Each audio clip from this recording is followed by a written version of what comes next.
HUL share price कमजोर तिमाही के बावजूद ब्रोकरेज का भरोसा कायम, इस टारगेट पर दी निवेश की सलाह। HUL शेयर प्राइस देश में FMCG सेक्टर की सबसे बड़ी company Hindustan Unilever limited HUL के लिए चालू वित्त वर्ष 2023 से 24 की पहली तिमाही अप्रैल से जून अनुमान से कमजोर रही।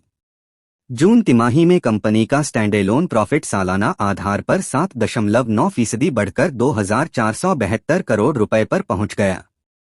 हालांकि तिमाही आधार पर इसमें 10% की गिरावट आई। HUL शेयर प्राइस देश में FMCG सेक्टर की सबसे बड़ी company Hindustan Unilever limited HUL के लिए चालू वित्त वर्ष 2023 से 24 की पहली तिमाही अप्रैल से जून अनुमान से कमजोर रही।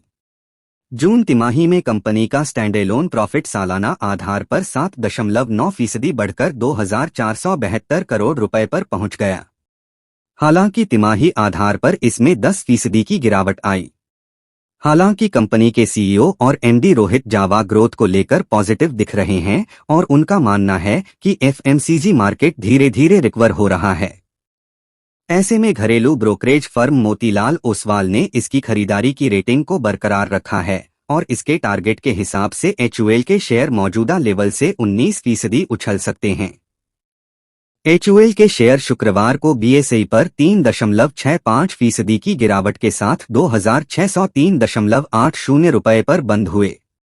ब्रोकरेज को क्यों है HUL पर भरोसा? ब्रोकरेज फर्म मोतीलाल ओसवाल के मुताबिक हिंदुस्तान यूनिलीवर लिमिटेड के लिए जून तिमाही उसकी उम्मीद से कम ही रही। जून तिमाही में ब्रोकरेज ने 7% की वॉल्यूम ग्रोथ अनुमान लगाया था, लेकिन महंगाई की मार के चलते सालाना आधार पर 3% की ही वॉल्यूम। जून तिमाही में गांवों में कंपनी की बिक्री अच्छी रही और आगे भी यह रुझान बने रहने के आसार हैं, लेकिन मौसम पर नजर बनाए रखने की जरूरत है।